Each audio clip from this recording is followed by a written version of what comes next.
राम मोर कथा शुने कर्णे मुखे बोले राम जितु हस्त दुई मात्र मोर करे काम राम मोर रूप चिंतनत मने करे श्रम जाना प्राण सखी आवे ताके बोले दम मोर रूप चिंता करिবৰ কাৰণে যিজনে সৰ্বদা শ্ৰম কৰে তাকে দম বোলে আমাৰ দম কি দম আছে যদি ওলাই তোৰ কিমান দম আছে চাই লওঁ দম মানে শাৰীৰিক শক্তিক প্ৰতিনিধিত্ব কৰে দম কিন্তু আধ্যাত্মিক জগতে দম কাক কৈছে যে একো নাভাবাকে ঈশ্বৰৰ ৰূপ আপুনি মানস পথত কিমান সময় ধ্যান কৰি থাকিব এবাৰ পৰীক্ষা কৰি চাবচোন কালি ৰাতিপুৱাই যিসকলে কৰা নাই তেওঁলোকে কৰি চাবচোন ৰাতিপুৱা স্নান আদি সম্পাদিত কৰি গুৰু আসনৰ সন্মুখত বহি কীৰ্তনৰ ধ্যান বৰ্ণন বুলি এটি অধ্যায় আছে মহাপুৰুষে তাৰ দ্বিতীয় কীৰ্তন তাত ঈশ্বৰৰ চৰণৰ পৰা শিৰলৈকে ৰূপ বৰ্ণন কৰিছে আকৌ শিৰৰ পৰা চৰণলৈকে তাক পুনঃ চিন্তা কৰিবলৈ গৈছে এইটো ৰূপ ধ্যান কৰে ভাই মুখে বোলা ৰাম হৃদয় ধৰা ৰূপ এটাকে মুকুতি পাইবা কহিলো স্বৰূপ সেই ৰূপটো আপুনি চিন্তা কৰিব তাৰপিছত ঈশ্বৰৰ নাম ল'ব কিন্তু দেখা যায় ৰাতিপুৱা গা পা ধুই গুৰু সেৱা কৰা সময়খিনিয়ে যেন গোটেই দিনটোৰ কাৰ্যসূচী নিৰূপণ কৰাৰ এক অমূল্য সময় সুযোগ আজি কাক লগ কৰিব যাব লাগিব কাক পইচা দিব লাগিব কাৰ পৰা পইচা ল'ব লাগিব কি কৰিব লাগিব সব সেইখিনি সময় কাৰণ সেইখিনি সময় আমাৰ বাপজনাৰ ক্ষেত্ৰতো ভাল আইগৰাকী অন্তত সেইখিনি সময় একো নকয় আইগৰাকীৰ কাৰণেও ভাল অন্তত ল'ৰা ছোৱালীকেইটা সেইখিনি সময় একো নকয় মাকে নামঘৰত সোমাইছে নামঘৰৰ পৰা ওলাই অহা দেৰি হলেও কিন্তু কব ইমান দেৰি কৰা নাই ইফালে আমি যাব লাগে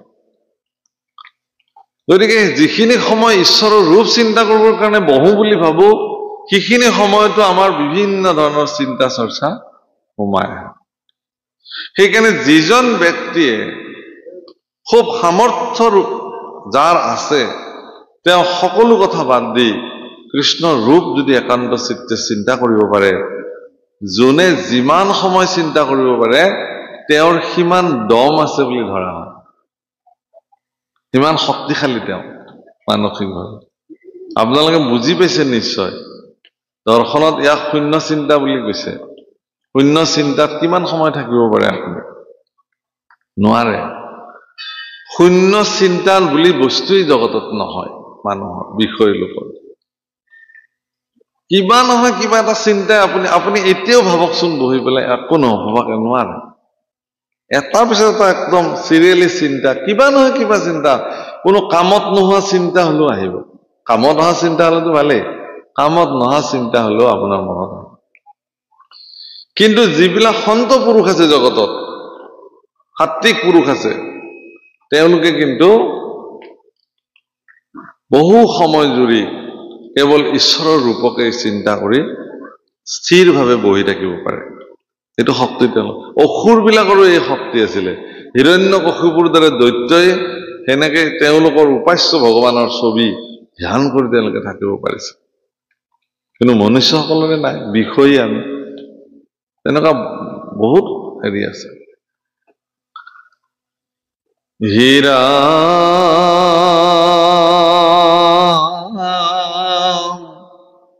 মুত চিত্ত দিয়া যিটো জন মহাশয় হানি অপমান দুখ শোক কহয় হীৰা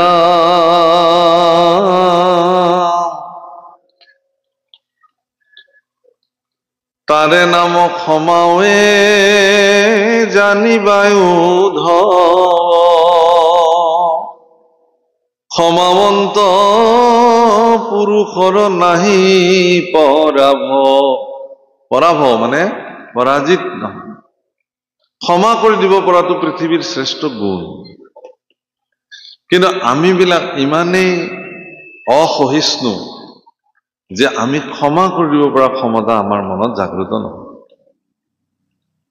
যে আজি মোক এনেকুৱা কৰিলি ময়ো চাই লম এদিনটো মোৰ পালাটো কৰিবা সেইদিনাখন মই অংকটো কৰিম আৰু এই ধাৰণাটোক ইমান বদ্ধমূল ধাৰণা হিচাপে ধাৰণ কৰি লয় যে যুগ যুগ মানে বছৰ বছৰ দিনলৈকে তেওঁ অপেক্ষা কৰি থাকিব সেই দিনটোলৈ আৰু এটা দিনত সেই সুযোগটো পালে সিদিনাখন সোঁৱৰাই দিব যে আজি মই এইটো কাৰণে তোমাক শোধ কৰাল তুমি এদিন মোক এইটো কৰিছিলা প্ৰভুসকল ভগৱানৰ পত্নী শ্ৰী ৰামচন্দ্ৰৰ ধৰ্মপত্নী সীতাক যেতিয়া ৰাৱণে হৰণ কৰি লৈ গৈছিল প্ৰভু ভগৱান ইমানেই তাৰমানে সহনশীল ইমান ক্ষমাৱন্ত যে ৰাৱণক তেওঁ যুদ্ধৰ আগ মুহূৰ্তটো কৈছিল যে হে ৰাৱণ তোমাৰ লগততো মোৰ কোনো বেলেগ শত্ৰুতা নাই তুমি স্বৰ্ণময়ী লংকা শাসন কৰি প্ৰজাবৰ্গ সমন্বিতে সুখেৰে আছা এতিয়াও থাকা মাত্ৰ তুমি মোৰ পত্নীক যি ধৰণে লৈ গৈছিলা পৰম সন্মানেৰে তুমি মোক সমজাই দিয়া মই তোমাক ক্ষমা কৰিম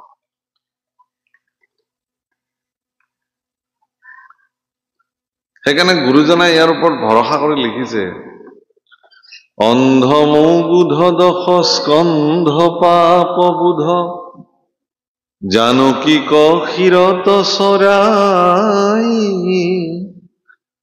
ৰঘুপতি পদবৰ ধৰ ৰজনী চৰ শংকৰ কহত উপায় শুন শুন ৰে সুৰ বৈৰী প্ৰমাণ নিশাচৰ নাশনিদানা হে অন্ধ মুগুদ দশস্কন্ধ পাপ বোধ ৰাৱণক সম্বোধন কৰিছে মহাপুৰুষে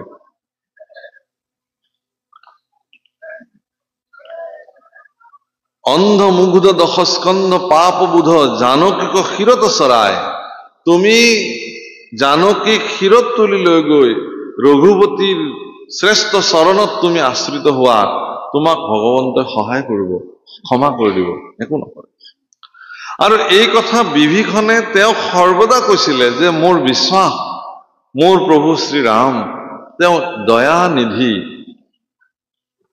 কৰুণা নিধান নিধান শব্দৰ অৰ্থ হল ভৰা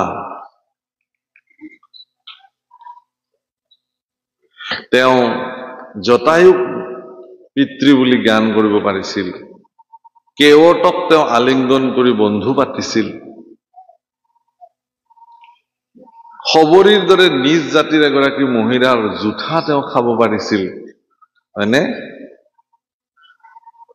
কিমান তেওঁ কৰুণা নিধান কিমান তেওঁ সহনশীল পুৰুষ গতিকে এনেকুৱা এগৰাকী সহনশীল পুৰুষৰ চৰণত তুমি গৈ আশ্ৰিত হোৱা তোমাক ক্ষমা কৰি দিব প্ৰভু আৰু প্ৰভুৱে নিজেও কৈছিল ভগৱানে যে হে ৰাৱণ এতিয়াও তোমাৰ সময় আছে তুমি মোৰ ওচৰত আত্মসমৰ্পণ কৰা মোৰ পত্নীক লৈ আহি মই তোমাক একো নকৰো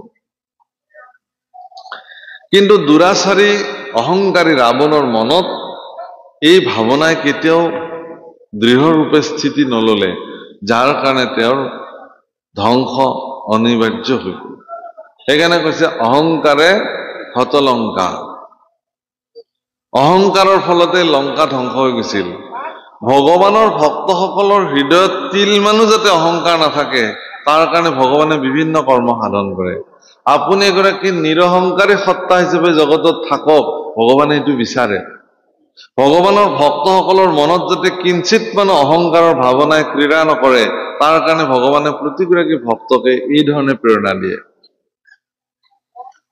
গোপীবিলাকে ভগৱানৰ লগত ৰাস ক্ৰীড়া কৰি থাকোতে থাকোতে গোপীবিলাকৰ মনত এটা সামান্য অহংকাৰ উৎপন্ন হল যে আমিতো অকল চাপৰি বজাইছো এওঁ দেখোন নৃত্য কৰি আছে তাৰমানে আমাতকেও তেওঁ আমাৰ প্ৰতি দুৰ্বলতা বেছি। এই সামান্য ভাৱনাটো আহিল মানে লগে লগে ভগৱান তাৰ পৰা অন্তৰ্ধান হৈ গ'ল। আকৌ ভগৱানৰ গুণ গাই কান্দি কান্দি কান্দি অনেক স্তুতি কৰাৰ অন্তত যেতিয়া তেওঁলোকক দেখিলে তেওঁলোকৰ অহংকাৰ শেষ হৈ গ'ল, তেতিয়া ভগৱান আহি পুনঃ তেওঁলোকৰ লগত ৰাসক্ৰিয়া কৰিছে। অহংকাৰ ভগৱানে ভাল নাপায়। আটাইতকৈ বেয়া পোৱা বস্তুটোৱে হ'ল ভগৱানৰ অহংকাৰ। আপুনি কিহক লৈ অহংকাৰ কৰিব? সম্পত্তিক লৈ অহংকাৰ কৰিব।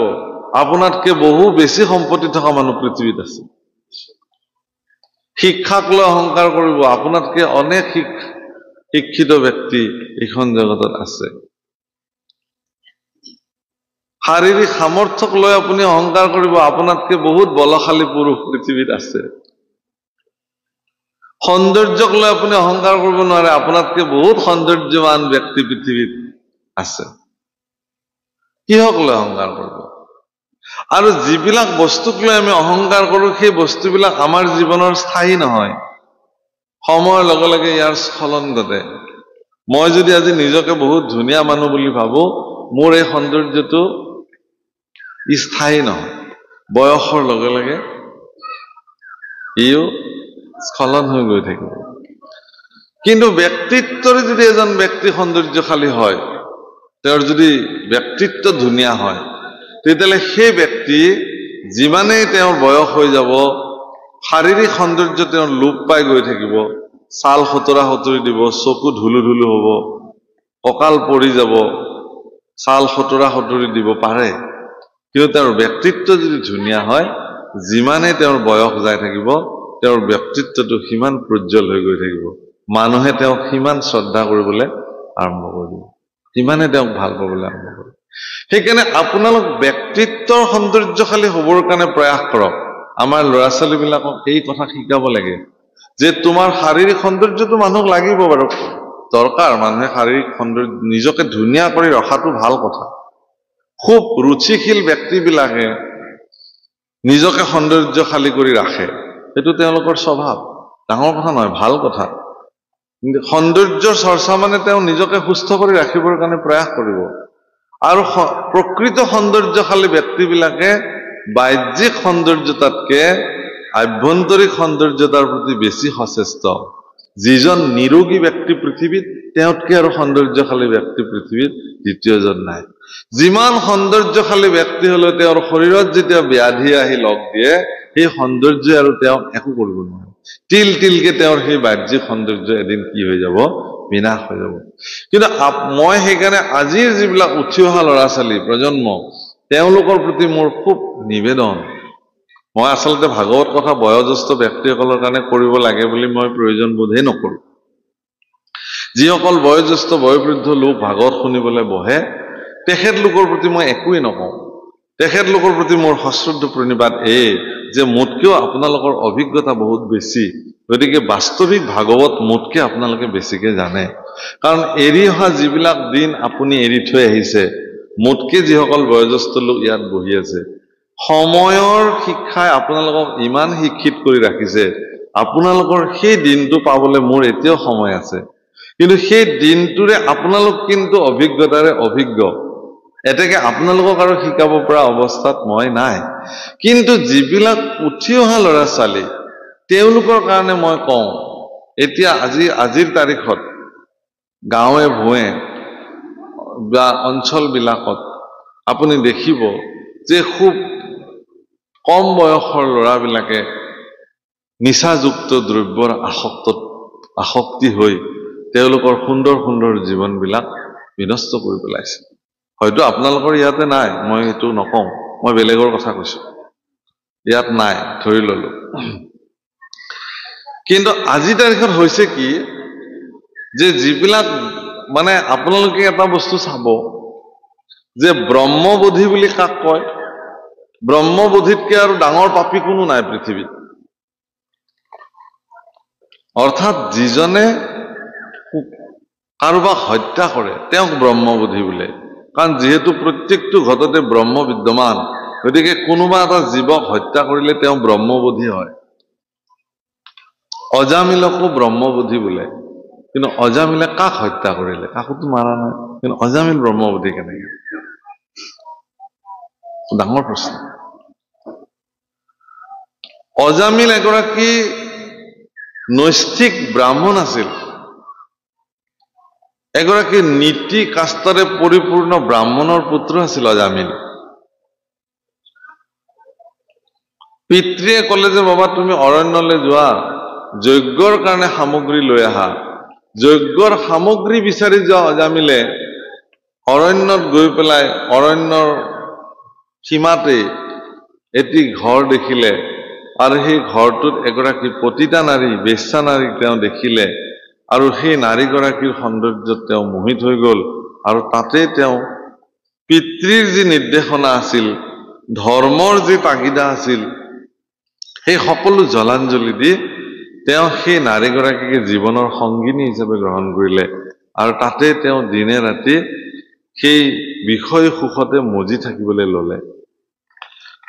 এগৰাকী ব্ৰাহ্মণ পুত্ৰৰ এনেকুৱা নৈতিক স্খলন দেখি পিতৃ মাতৃয়ে প্ৰাণ ত্যাগ কৰিলে মনৰ দুখতে।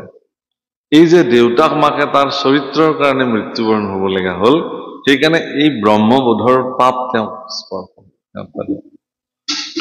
তেওঁৰ পত্নী, অজামিলৰ পত্নীয়ে যেতিয়া গম পালে যে তেওঁৰ স্বামী, যাক তেওঁ গুৰু, স্বামী গুৰু হিচাপে, আদৰ্শ পতি হিচাপে তেওঁ সেৱা কৰিছিলে, সেই স্বামীয়ে গৈ পেলাই পৰ নাৰীৰ সৈতে, তাতে আকৌ পতিতা নাৰীৰ লগত তেওঁ সংসাৰ পাতিছে, এই কথা জনাৰ পিছত পত্নীও প্ৰাণ ত্যাগ কৰিলে।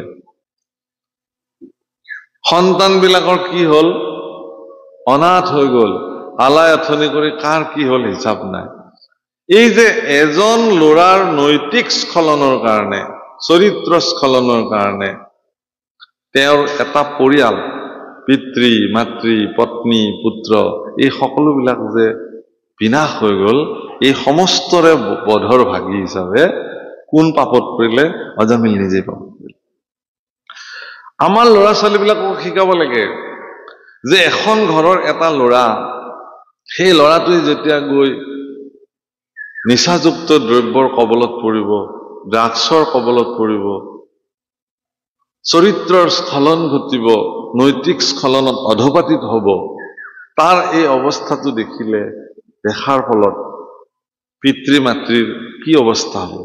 হয়তো বহু পিতৃ মাতৃয়ে সমাজত তেওঁৰ হয়তো এটা স্থান আছিল, কিন্তু সন্তানৰ এনেকুৱা স্খলনৰ কাৰণে তেওঁ ৰাস্তাই ঘাটে ওলাব নোৱাৰা হল, লজ্জাবোধ কৰিবলৈ ললে, আৰু এটা সময়ত সেই পিতৃয়ে অকালতে প্ৰাণ ত্যাগ কৰিলে, মাতৃয়ে অকালতে প্ৰাণ ত্যাগ কৰিলে, তেওঁ মৰি থাকিল, সন্তানো বেমাৰ লাগি নিচাযুক্ত দ্ৰব্য খায়, পত্নী অকাল বৈধব্যতা ললে।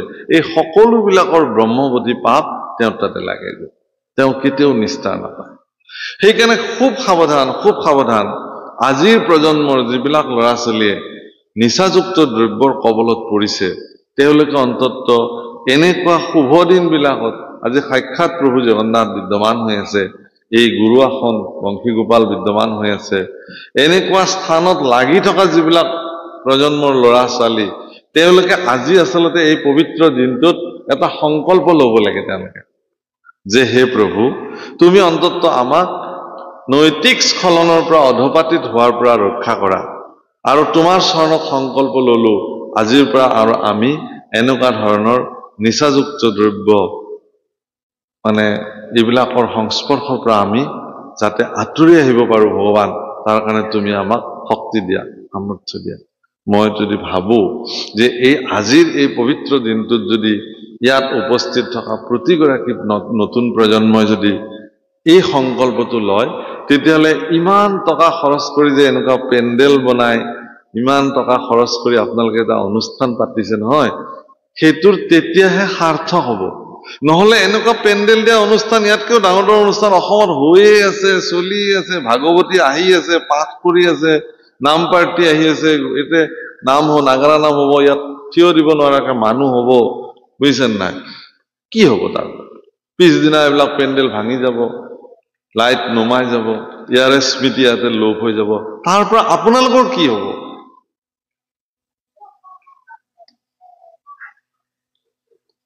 কি লাভ হব?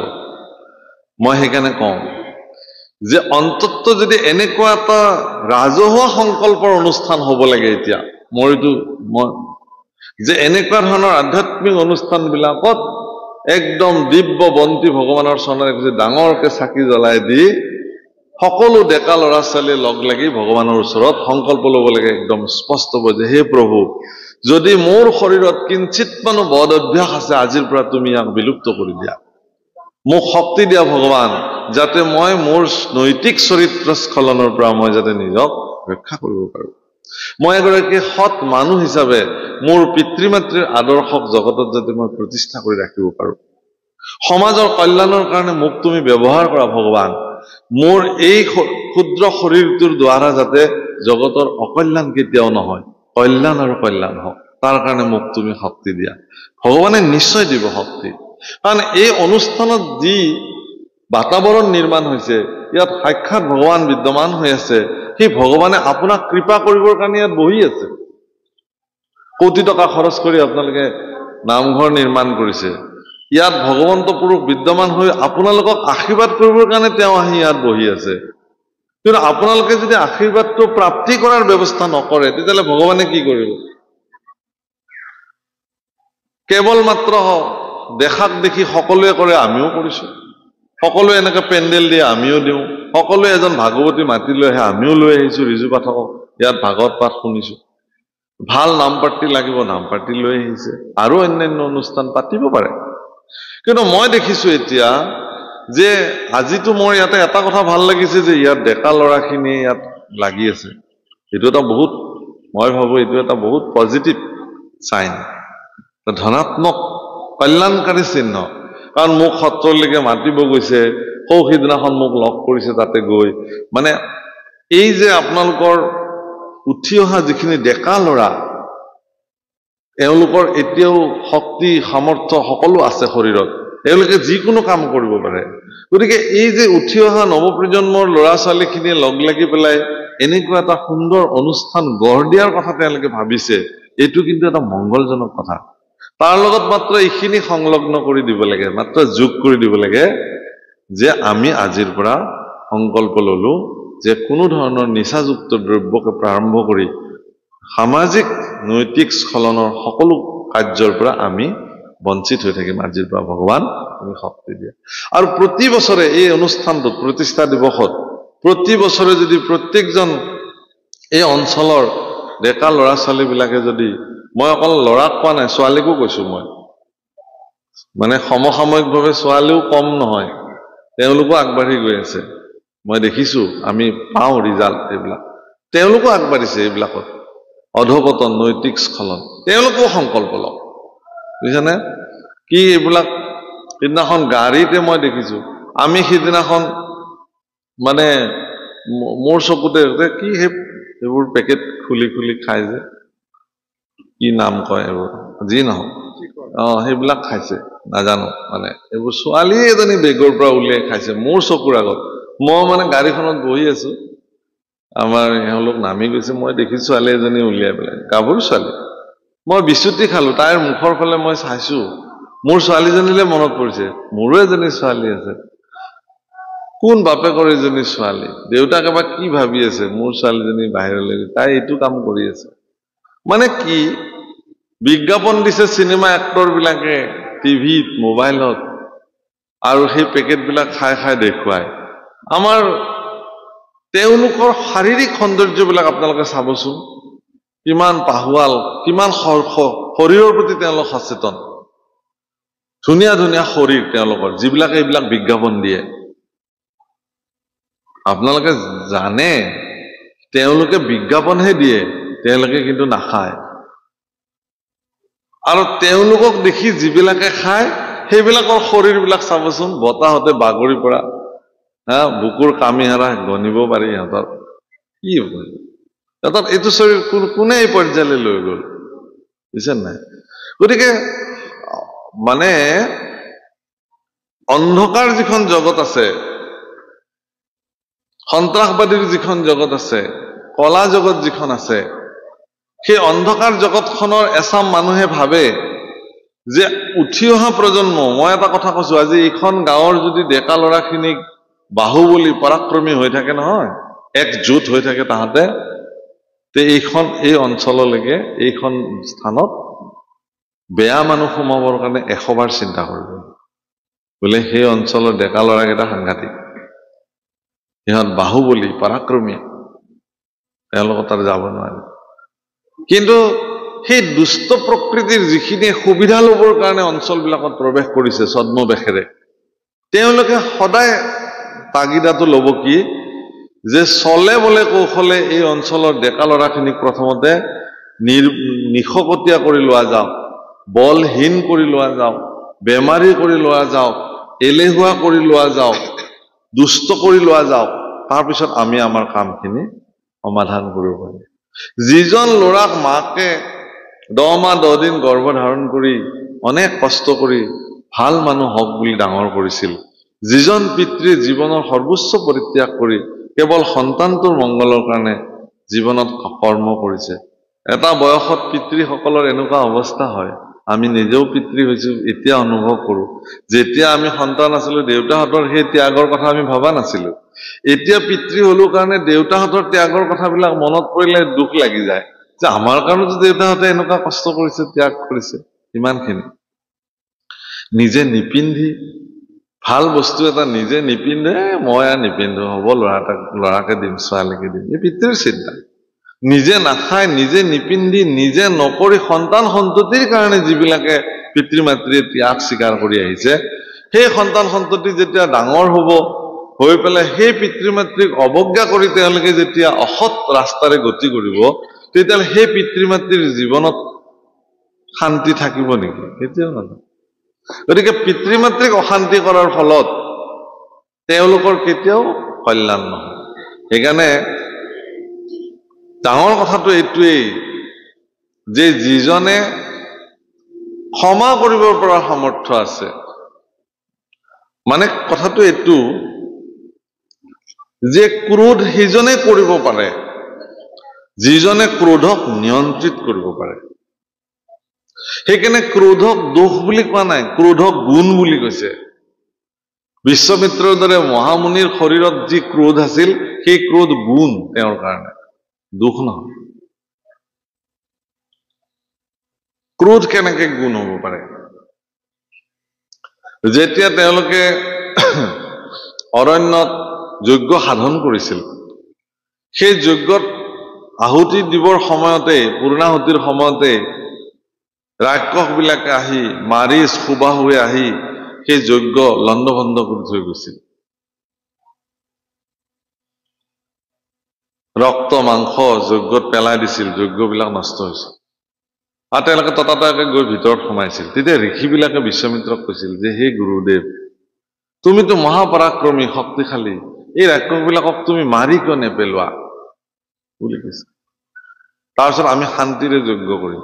তেতিয়া বিশ্বমিত্ৰই কৈছিল, বোলে শুনা, মই যদি এই ৰাক্ষসবিলাকক মাৰিবলৈ যাওঁ, তেতিয়াহ'লে মোৰ ক্ৰোধ উঠিব লাগিব, ক্ৰোধেৰে ক্ৰোধ আহিবই লাগিব, কাৰোবাক মাৰিবলৈ ভিতৰত ক্ৰোধ জন্ম হ'বই লাগিব। যদি মোৰ মনত এতিয়া ক্ৰোধ আহে, মই যি সংকল্প লৈছো যজ্ঞ সম্পাদন কৰাৰ, সেই সংকল্পৰ পৰা মই বিচ্যুতি হৈ যাম। সেইকাৰণে কোনো কাৰণত মোৰ যজ্ঞ যেতিয়ালৈকে পূৰ্ণাহুতি সম্পাদন নহয়, তেতিয়ালৈকে মোৰ মনত যাতে কোনো কাৰণত ক্ৰোধ নাহে। যিকোনো মংগলজনক অনুষ্ঠান সম্পাদিত কৰিবৰ কাৰণে আপুনি সংকল্প ল'বই লাগিব, আৰু সেই সংকল্পৰ যেতিয়ালৈকে পূৰ্ণাহুতি নহয়, তেতিয়ালৈকে তেওঁলোকৰ জীৱনত ক্ৰোধ আহিব নোৱাৰে। এইটো এটা ডাঙৰ শিক্ষা। আজি যিসকল উদ্যোক্তা কমিটিয়ে ইয়াতে এই অনুষ্ঠানৰ সংকল্প যিদিনাখনৰ পৰাই লৈছে, যে এখন আমি এনেকুৱা অনুষ্ঠান কৰিম, কমিটি এখন নিৰ্মাণ হৈছে, সেই উদ্যোক্তাসকলে সংকল্প ল'ব লাগে হাতত জল লৈ পেলাই, যে প্ৰভু এইটো উদ্দেশ্যেৰে এই অনুষ্ঠান কৰিবলৈ লৈছো। আৰু সেই উদ্দেশ্যৰ পূৰ্ণাহুতি নোহোৱালৈকে কোনো উদ্যোক্তাসকলৰ মনত যাতে কোনো কাৰণত ক্ৰোধ, ঈৰ্ষা, অসূয়া যাতে জন্ম নহয়, তাৰ কাৰণে তেওঁলোক সচেষ্ট হৈ থাকিব লাগিব। যদি তাৰে মাজত কাৰোবাৰ তেনেকুৱা উৎপন্ন হৈ যায়, তেতিয়াহ'লে অনুষ্ঠানটোত বিসংগতি হ'ব পাৰে। বিশ্বমিত্ৰই সেইকাৰণে ক'লে যে না না না, মই ক্ৰোধ নানো। সেইকাৰণে তেওঁ সহায় বিচাৰি পেলাই কাৰ ওচৰলৈ আহিছিল? দশৰথৰ ওচৰলৈকে আহিছিল। মহাৰাজ দশৰথক আহি ভিক্ষা বিচাৰিছিল, যে হে মহাৰাজ তোমাৰ পুত্ৰক মোক দিয়া কাৰণ অসুৰবিলাক নিধন কৰিব লাগে এইটো এটা উদাহৰণ গতিকে ক্ষমাৱন্ত পুৰুষৰ নাহি পৰাভৱ যিসকল ক্ষমাৱন্ত পুৰুষ সহনশীল পুৰুষ জগতৰ তেওঁলোকৰ কেতিয়াও পৰাভৱ নহয় হীৰা কমনে ধৰি যিটো তেজে লোভ কাম জানিবায়ো ধব বন্ধু ধৈৰ্য তাৰ নাম লোভ আৰু কামনা যিজনে ত্যাগ কৰিব পাৰে জীৱনত তেওঁৱে আটাইতকৈ ধৈৰ্যশালী পুৰুষ লোভৰ বশৱৰ্তী হল মানে তেওঁৰ ধৈৰ্য নাই সেইকাৰণে তেওঁ লোভে তেওঁক বশৱৰ্তী কৰিব পাৰিলে আৰু এই লোভে মানুহক স্খলন ঘটায় প্ৰভুসকল এজন সন্ত পুৰুষৰ মনত কেতিয়াও লোভ সৃষ্টি হ'ব নোৱাৰে মোহ সৃষ্টি হ'ব নোৱাৰে মায়া সৃষ্টি হ'ব নোৱাৰে কামনাৰ সৃষ্টি হ'ব নোৱাৰে সেইকাৰণে কৈছে যে মোক যিজনে মনত ধৰি পেলাই লোভ কাম ত্যাগ কৰিব পাৰিলে তেওঁকে ধৈৰ্য বোলা হৈছে হে উদ্ধৱ তুমি জানি ল'বা তেওঁ ধৈৰ্যৰ মূৰ্তমান প্ৰতীক